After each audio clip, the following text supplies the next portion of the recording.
Hello everyone, कैसे हो आप सब। उम्मीद करते हैं कि बिल्कुल घर पे मज़े से पढ़ रहे होंगे। तो चलिए, आज हम लोग लेकर आए हैं इलेक्ट्रोस्टैटिक्स का लेक्चर नंबर 3। और आज फिर से हम लोग बात करने वाले हैं इलेक्ट्रोस्टैटिक्स में चार्ज के कुछ बेसिक प्रॉपर्टीज़ पे। तो जो लोग पिछले कुछ इंपॉर्टेंट प्रॉपर्टीज जिस पे बात हो चुकी है, जैसे क्वांटाइजेशन ऑफ चार्ज और कंजर्वेशन ऑफ चार्ज, एक्चुअल में चार्ज होता क्या, चार्ज के पीछे का इतिहास क्या है, जिसमें हम लोग पहले बात कर चुके हैं। जो लोग नए हैं वो जल्दी से पीछे की वीडियो को देखें, तब जा करके आगे की चीज़ें आपको अच्छे से समझ में आएंगी। तो आज का जो टॉपिक है जिस पे हम लोग बात करेंगे, वो भी चार्ज के कुछ बेसिक प्रॉपर्टीज पे बात करने वाले हैं, जिस पे आज हम लोग डिस्कशन करने वाले हैं। तो आज का फर्स्ट डिस्कशन हम लोग करने वाले हैं चार्ज के एडिटिव नेचर पे। Additive nature of charge. Additive nature of charge. तो चलें जल्दी से बात करते हैं तेजी से कि चार्ज के एडिटिव नेचर का मतलब क्या होता है, कहाँ पे एडिटिव नेचर एक्चुअल में लागू होती है। बड़ा सिंपल सा कंसेप्ट है ये, लेकिन इसमें कुछ खास बातें हैं जो आपको सीखने के लिए मिलेंगी और उसको हमेशा ध्यान में रखेंगे। एक्चुअल में एडिटिव नेचर चार्ज का एक प्रॉपर्टीज है, और पिछले लेक्चर में भी हम लोगों ने प्रॉपर्टीज पे ही बात करी थी, जैसे क्वांटाइजेशन और कंजर्वेशन ऑफ चार्ज पे बात हुई है। तो आज हम लोग चार्ज की इसी तरह से कुछ प्रॉपर्टीज पे बात करेंगे। तो समझते हैं कि एडिटिव नेचर चार्ज का क्या है। तैयार हो गए? चलिए जल्दी से कॉपी पेन निकाल लीजिए, नोट्स बनाना शुरू करेंगे। पहले समझेंगे, चीज़ों को अच्छे से समझेंगे, उसके बाद नोट्स बनाएंगे, ठीक है। आराम से समझिए।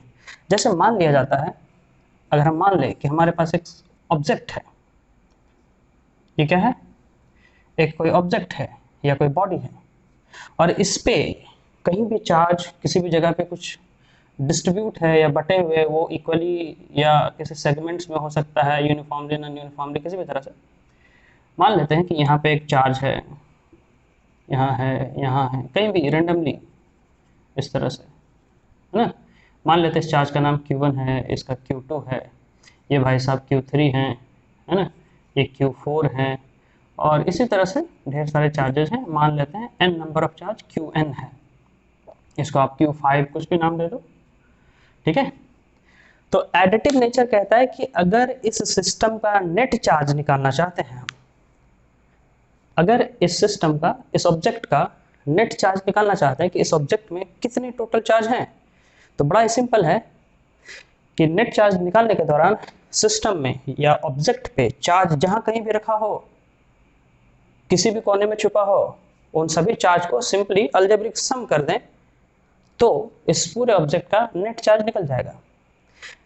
तो इसमें सीखने वाली बात क्या है कि खास बात क्या ध्यान में रखना है, ध्यान में रखने वाली बात यह है कि जब आप सभी चार्जों को जोड़ रहे होंगे, उनका अलजेब्रिक सम कर रहे होंगे, तो जोड़ने के दौरान आप चार्ज के साइन को जरूर से लेंगे, क्योंकि चार्ज पॉजिटिव और नेगेटिव दोनों नेचर के हो सकते हैं। अगर ऑब्जेक्ट में जितने भी चार्ज, उसमें एक भी चार्ज पॉजिटिव ज्यादा हुआ तो पूरा ऑब्जेक्ट पॉजिटिवली चार्ज ऑब्जेक्ट कहलाएगा। लेकिन जोड़ने के दौरान जितने भी चार्जेस हैं, उसमें अगर एक भी नेगेटिव चार्ज ज्यादा हो गया तो पूरा ऑब्जेक्ट नेगेटिवली चार्ज ऑब्जेक्ट कहलाएगा। वहीं अगर हम ऐसा देखते हैं कि पूरे ऑब्जेक्ट पे जो चार्ज बटे हुए हैं उसमें इक्वल नंबर ऑफ पॉजिटिव और equal number of negative charge है, तो सिस्टम का नेट चार्ज, ऑब्जेक्ट का नेट चार्ज जीरो भी हो सकता है। तो ध्यान में ये बात रखना, हमेशा याद रखेंगे कि at the time of summation the charge of the sign of the charges must be taken into account, because the net charge of the object may be positive, negative और जीरो, ठीक है। तो चलें इसको लिखते हैं कि यह है क्या। लिखेंगे जल्दी से कि it is the property of charge by virtue of which by virtue of which the total charge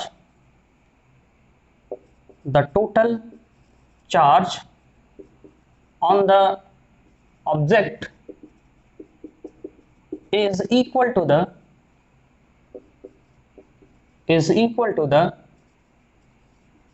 algebraic sum of all charges present anywhere on the object, present anywhere on the object। क्या कह रहा है कि additive nature charge का कैसा property है जिसके चलते by virtue of which the total charge on the object, किसी भी ऑब्जेक्ट के टोटल चार्ज को अगर निकालना चाहे तो कैसे निकलेगा, किसके बराबर होगा, is equal to the algebraic sum of all charges present anywhere on the object. Object पे कहीं भी है उन सब के अलजेब्रिक सम के बराबर। जैसे हमने मान लिया, let us suppose n number of charges, और चार्जर को क्या माना हमने, Q1, Q2, Q3, Q4, Q5, Qn। Therefore total charge क्या हो जाएगा, कैसे निकालेंगे, टोटल चार्ज बोलो या नेट चार्ज कह सकते हैं, एज क्या होगा जल्दी से बताएं। मान लेते हैं वो नेट चार्ज होगा Q नेट। कैसे होगा, उन सभी अलजेब्रिक चार्ज के सभी अलजेब्रिक सम करना होगा, सभी चार्जों को सम कर देंगे। सिंपल सा आप लिख सकते हैं Q1, Q2, Q3 dot dot dot dot Qn। सभी चार्ज ऑब्जेक्ट पे कहीं भी हो, चाहे किसी भी नेचर का हो, प्लस हो या माइनस हो, सबका सिंपली अलजेब्रिक सम कर देंगे, उस पूरे ऑब्जेक्ट का नेट चार्ज मिल जाएगा। क्लियर है। अगर इस तरह से हम नेट चार्ज ऐड करके ला पाते हैं, यानी हम एडिटिव नेचर चार्ज में लगा पा रहे हैं। ठीक है, तो चलें इसको जल्दी से नोट करें तेजी से। वेरी गुड, नोट कर लिया आप लोगों ने। वीडियो को पॉज करेंगे और नोट करेंगे जल्दी से, है ना। हाँ, इसमें खास बात हमने क्या बताया था कि जोड़ने के दौरान, समेशन के दौरान चार्ज के साइन को हम जरूर से ध्यान में रखेंगे। वेरी गुड, तैयार हैं, बता दें, चलो वेरी गुड। चलिए नोट में लिखिए, तैयार है सब लोग। जहाँ पे भी पढ़ रहे होंगे बिल्कुल मजे से पढ़ेंगे, एनर्जी के साथ पढ़ेंगे, बोल बोल के पढ़ेंगे। नोट में लिखेंगे, the sign of the charges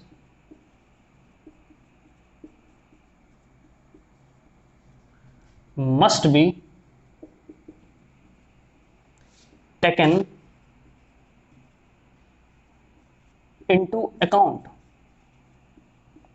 because the net charge on the object may be positive, negative और जीरो। साइन को क्यों जोड़ने के दौरान ध्यान में रखेंगे, अभी हमने बताया आपको कि साइन इसलिए रखेंगे जोड़ने के दौरान ध्यान में कि हो सकता है पूरे ऑब्जेक्ट में जो भी चार्जेस हैं बराबर बराबर संख्या में प्लस माइनस हो जाए तो नेट चार्ज जीरो हो जाएगा। एक भी प्लस ज्यादा हुआ तो पॉजिटिवली चार्ज ऑब्जेक्ट कहलाएगा, और एक भी नेगेटिव ज्यादा हो गया तो नेगेटिवली चार्ज ऑब्जेक्ट कहलाएगा। क्लियर है। इसी तरह से चार्ज के कुछ और भी इंटरेस्टिंग प्रॉपर्टीज है जिस पे हम लोग आज बात करेंगे। देखिए समझिए, ऐसा है कि ये एडिटिव नेचर में भी मास को आप एक अलग पॉइंट ऑफ व्यू से देख सकते हैं, यहाँ पे जोड़ करके कि जो भी ऑब्जेक्ट जिसमें चार्ज है उसका मास कभी भी जीरो नहीं होगा, क्योंकि ऑब्जेक्ट का मास एक नॉन जीरो क्वांटिटी है। और मास हमेशा, इस बात को भी याद रखेंगे कि जब कभी भी किसी ऑब्जेक्ट का मास का बात करेंगे वो मास हमेशा एक पॉजिटिव क्वांटिटी होगा, जबकि चार्ज नेगेटिव भी हो सकता है और पॉजिटिव भी हो सकता है। क्लियर है। सिस्टम का नेट चार्ज जीरो भी हो सकता है, लेकिन मास जब भी होगा तो वो एक नॉन जीरो क्वांटिटी आएगा और वो हमेशा पॉजिटिव होगा। तो मास के बारे में ये बात याद रखेंगे। क्लियर है, नोट कर लिया। चलिए अब तेजी से अगले प्रॉपर्टीज पे बात करते हैं। एक छोटा सा सिंपल सा प्रॉपर्टीज है जिसको आप लोग जान रहे हैं कि transferable nature of charge. Charge का transferable nature, transferable nature of charge कहने का मतलब ये समझ में आ गया हो कि चार्ज को एक ऑब्जेक्ट से आप दूसरे ऑब्जेक्ट में ट्रांसफर कर सकते हैं, और चार्ज एक से दूसरे ऑब्जेक्ट में ट्रांसफर होती हैं। इस वजह से चार्ज को कह सकते हैं कि ये ट्रांसफरेबल नेचर शो करता है। देखिए इसको समझते हैं अच्छे से, चार्ज कैसे ट्रांसफर होता है। तो भाई शुरुआत में पहले क्लास में हमने जब फ्रिक्शनल इलेक्ट्रिसिटी की बात की थी तो मेथड ऑफ चार्जिंग में एक मेथड है फ्रिक्शन, जिसमें दो सुटेबल चीज़ों को आपस में रब किया जाता है और रब करने के दौरान एक्चुअल में इलेक्ट्रॉन का ट्रांसफ़र होता है एक से दूसरे में। ये इस बात का प्रूफ है कि चार्ज एक से दूसरे में ट्रांसफ़र होता है। अगर चार्ज का ट्रांसफ़र होना संभव नहीं होता तो आज आप स्विच बोर्ड से बल्ब तक चार्ज को नहीं ले जा पाते, शायद ये पॉसिबल नहीं हो पाता। अगर एक चीज़ से दूसरे से आप बाहर से पोल से लाते हो कनेक्शन, बल्ब जलाते हो, फैन चलाते हो, एसी कूलर सब चला रहे हो, गर्मी यहाँ इतनी कि मेरा पसीना छूट रहा है, कहीं ना कहीं चार्ज ट्रांसफ़र होता है। तो ट्रांसफरेबल नेचर का मतलब हो गया charge can transfer from one object to another. Charge can transfer from one object to another. किसी ने कभी एक सवाल पूछा था कि सर जब कभी भी चार्ज ट्रांसफर होगा तो क्या मास भी ट्रांसफर होगा? जी बिल्कुल, मास भी ट्रांसफर होगा। हालांकि क्वांटम लेवल पे ही होगा, लेकिन मास जरूर ट्रांसफर होगा, क्योंकि एक्चुअल में जब इलेक्ट्रॉन मूव करता है तो इलेक्ट्रॉन का कुछ ना कुछ मास है। आपको पता है 9.1 × 10⁻³ kg इलेक्ट्रॉन का मास है। जितने भी इलेक्ट्रॉन जाएंगे वो अपने साथ उतना मास लेके जाएगा। ये मास हालांकि बहुत कम है, -31 kg है, लेकिन जाएगा तो जरूर। इसलिए चार्ज जब भी ट्रांसफर हो रहा होगा एक ऑब्जेक्ट से दूसरे ऑब्जेक्ट में, हमेशा याद रहे वो चार्ज अपने साथ मास को भी लेके जा रहा होगा। ठीक है, तो ट्रांसफरेबल नेचर का मतलब क्या हो गया कि charge can transfer from one object to another object. किसी वजह से कोई गुस्सा है बंदा, किसी बंदे को बहुत तेज गुस्सा है और बिला वजह कोई इसको छेड़ देता है, जो छेड़ता है उसको भी एक तमाचा देता है, जिसको तमाचा अभी पड़ा वो भी अब चार्ज हो गया, जबकि पहले से जो चार्ज था इसमें वो अपना चार्ज ट्रांसफर कर दिया। भाई ये चार्ज ट्रांसफॉर्मेशन नहीं है, एक्चुअल में हम लोग इलेक्ट्रिक चार्ज पे बात कर रहे हैं। गुस्सा को चार्ज के नजरिए से नहीं देख सकते, लेकिन अपने अंदाज में समझ सकते हो। कोई चार्ज था, वो किसी को थप्पड़ मारा, जिसको थप्पड़ पड़ा वो चार्ज हो गया। तो कहीं ना कहीं ट्रांसफरेबल नेचर ऑफ चार्ज में क्या कर सकते हैं हम लोग, चार्ज को आसानी से एक ऑब्जेक्ट से दूसरे ऑब्जेक्ट में ट्रांसफर कर सकते हैं। ट्रांसफर कैसे चार्ज होगा, मेथड ऑफ चार्जिंग में हम लोग इस पर बात करेंगे। कंडक्शन से चार्ज को ट्रांसफर कर सकते हैं, इंडक्शन से कर सकते हैं, फ्रिक्शन से कर सकते हैं, कई तरीके हैं चार्ज को ट्रांसफर करने के। ठीक है, नोट कर लिया आप लोगों ने इसको। चलें, अब एक बड़ा ही मजेदार चार्ज का प्रॉपर्टीज है जिसको हम लोग एसोसिएटिव नेचर कहते हैं। क्या कहते हैं? Associative nature. एसोसिएटिव नेचर, भाई ये चार्ज का कौन सा नेचर है? एसोसिएट मतलब होता है जुड़ना। तो चार्ज किसके साथ जुड़ा हुआ होता है? एसोसिएट का मतलब होता है जुड़ना। तो चार्ज किसके साथ जुड़े हुए हैं? देखिए कई बार होता है जिंदगी में कि लोग साथ जिएंगे मरेंगे की कसम खा रखी होती है, जिए मरेंगे साथ की दुनिया याद करे। लेकिन भाई जमाना ऐसा है कि आप किसी की वजह से अपनी जान देने के लिए तैयार हो, ये जरूर नहीं कि वो भी आपके लिए जान देने के लिए तैयार हो। क्यों जान दे भाई? अगर इतनी मोहब्बत है किसी से तो साथ जीने की कसम खाओ, साथ मरने की क्यों खाते हो? देखें, ये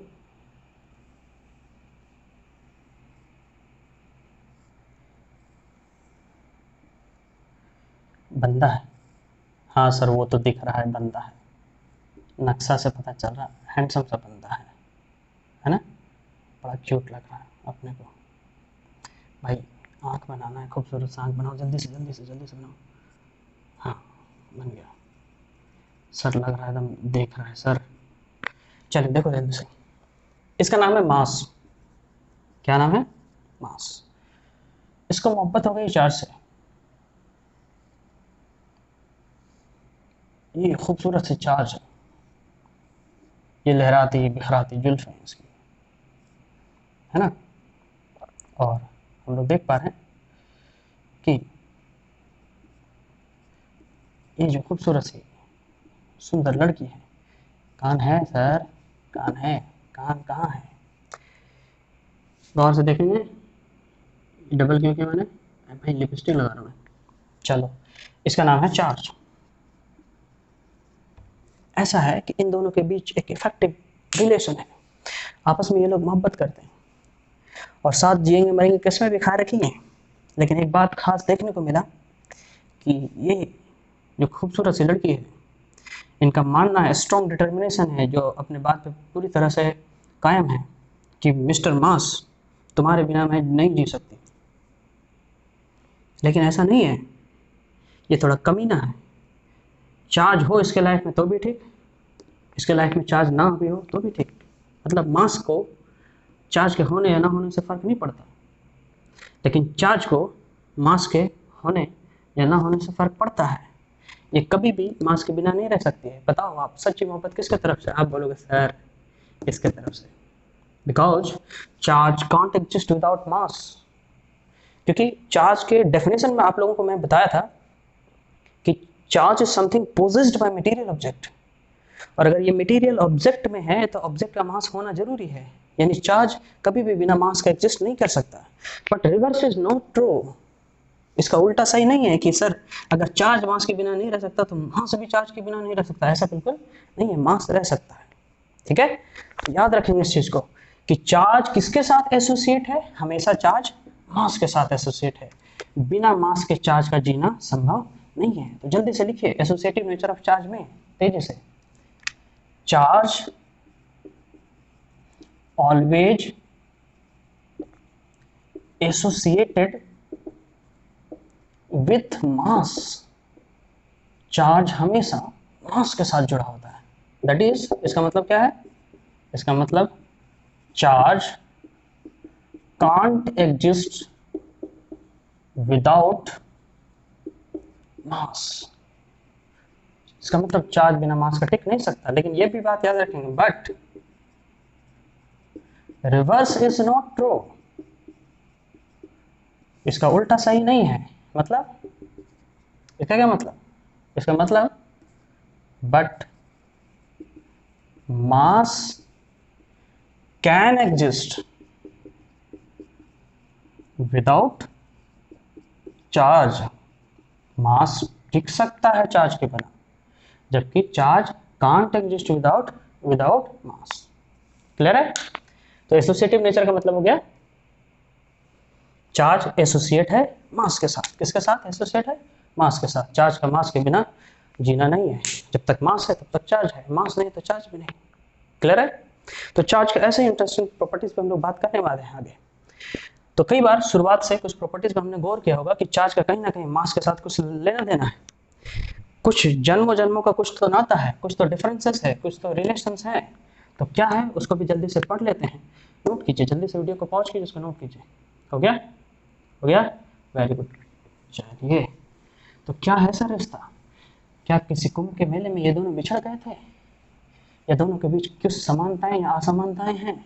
क्या है देखते हैं। चलिए हेडिंग डाल दीजिए जल्दी से। Difference between charge and mass.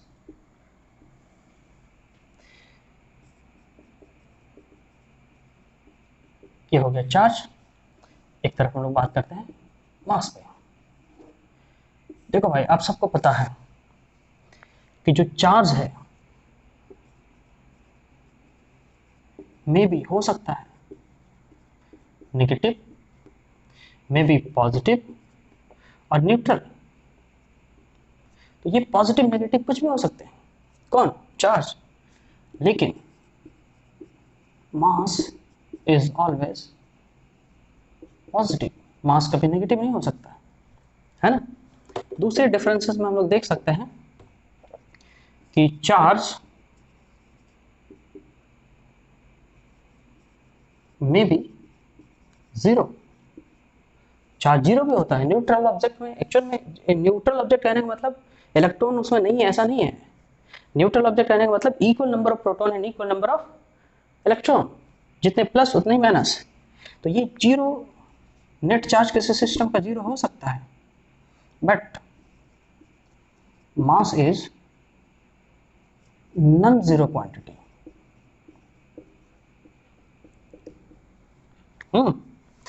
देखें, charge doesn't depends on speed,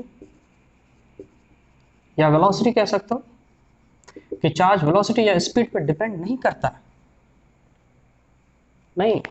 लेकिन मास डिपेंड्स ऑन वेलोसिटी। कैसे समझते हैं इसको? इसके लिए एक फॉर्मूला है, m is equal to m not by root over 1 minus v square by c square. Variation of mass with velocity का एक फॉर्मूला है, जिसमें याद रखेंगे, जहाँ पे इसको समझते हैं, m जो है वो वेरिएबल मास है जो वेलोसिटी के साथ, स्पीड के साथ चेंज करेगा, जबकि m नॉट जो है रेस्ट मास है, ये कांस्टेंट है। v ये वेलोसिटी या स्पीड है किसी ऑब्जेक्ट का जो मूव कर रहा है, जबकि c स्पीड ऑफ लाइट है। c क्या है? Speed of light. गौर करें यहाँ पे, आपने अपने डेली लाइफ में रेगुलर प्रैक्टिस में इस चीज को ऑब्जर्व किया होगा, देखा होगा आपने कि जब कभी भी हम एक्चुअल में दौड़ना शुरू करते हैं, चलना, टक टक टक टक टक दौड़ रहे हैं हम लोग, हमारा मास चेंज कर रहा है। उस समय हमारे दौड़ने के दौरान, वेलोसिटी बढ़ने के दौरान हमारा मास बढ़ता है, जबकि जब हम रेस्ट में होते हैं उस समय हमारा मास कम होता है इन कंपैरिजन मूविंग ऑब्जेक्ट के। ठीक है, इस पर ऐसे गौर करें, मैथमेटिकली इसको सिंपल सा प्रूफ करते हैं। भाई ऐसे सोचो कि जब कभी भी कोई ऑब्जेक्ट मूव करेगा तो किस रफ्तार से करेगा यार? 10 मीटर पर सेकंड, 50 मीटर पर सेकंड, 60 मीटर पर सेकंड, 100 मीटर पर सेकंड, है ना? ऐसा तो नहीं ना कि वो स्पीड ऑफ लाइट से मूव कर दम कपाच चला गया अंतरिक्ष में, ऐसा तो नहीं हो सकता ना। नहीं, ये टर्म जब भी होगा स्पीड ऑफ लाइट से बिल्कुल छोटा ही होगा। क्लियर है? तो सोचो कि स्पीड ऑफ लाइट बहुत बड़ा टर्म है और वेलोसिटी किसी भी ऑब्जेक्ट का कहीं ना कहीं इससे छोटा ही होगा। जब ऊपर यहाँ छोटा टर्म है और ये बहुत बड़ा टर्म है, एक से छोटा आएगा, उसमें 1 फिर माइनस करो, वो छोटा टर्म आएगा। किसी चीज से उसको डिवाइड करो, समझ में आ गया? किसी चीज से, किसी मास से उसको डिवाइड करेंगे तब आपको पता चलेगा कहीं ना कहीं ये मास वेलोसिटी के साथ चेंज कर रहा है। और जैसे जैसे वेलोसिटी बढ़ेगा, जैसे जैसे वेलोसिटी बढ़ेगा, सोचो आप अपने आप में फील करोगे कि आपका वेरिएबल मास जो है वो बढ़ रहा है, जबकि रेस्ट मास, जब आप रुके होते हैं उस समय रेस्ट मास आपका कम होता है। तो आपको क्या याद रखना है कि वेलोसिटी के रिस्पेक्ट में m इंक्रीज करता है, जबकि m नॉट उस समय कम होता है। याद रहेगा कि भूल जाएंगे? याद रहेगा। वेरी सिंपल है सर, ये तो समझ गए। ये बहुत ज़्यादा है, ये बहुत कम होगा, डिवाइड करें 1 से कम आएगा, 1 से कम में 1 में घटाओगे कम आएगा। किसी भी संख्या को फिर वो कम से डिवाइड करोगे तो ऑब्वियस है कि ये टर्म ज़्यादा होगा उसके रिस्पेक्ट में और ये कम होगा। ठीक है, और भी डिफरेंसेस है, अगर नोट करना चाहें तो इसको नोट करें जल्दी से। Very good. हाँ, और भी क्या डिफरेंसेस हो सकते हैं सर? देखिए, आप सुन रहे हैं, ये खास डिफरेंस था, उसको याद रखेंगे। जैसे आप 3rd पॉइंट के बाद 4th पॉइंट में लिख सकते हो कि हम लोग बात करते हैं quantization of charge. Charge quantized है, जबकि मास के क्वांटाइजेशन पे अब तक ऐसी कोई बात नहीं हुई है। यानी quantization of mass is yet to be established, अभी बाकी है, एस्टैब्लिश होना नहीं है। चार्ज कंजर्व्ड है, जबकि मास कंजर्व नहीं है, because mass can change into energy. आप मास को एनर्जी में चेंज कर सकते हैं, वाइस वर्सा। एनर्जी को भी मास के टर्म में चेंज कर सकते हैं, इंटर कन्वर्जन हो सकता है। तो और भी डिफरेंसेस ये सारी हैं जिसको आप चार्ज और मास के बीच लिख सकते हैं। ठीक है, तो आज का वीडियो यहीं तक है। अगले क्लास में हम लोग चार्ज के जितने भी प्रॉपर्टीज पढ़े उसको इकट्ठे देखने वाले हैं। एसआई और सीजीएस यूनिट के बीच रिलेशन देखेंगे और बहुत ही इंटरेस्टिंग लॉज का लॉ आने वाला है जिसको कूलम्ब्स लॉ कहते हैं, जिससे आगे के सारे न्यूमेरिकल्स का भंडार खुलने वाला है। बिल्कुल घर पे सुरक्षित रहें, पढ़ते रहें। Take care, bye bye.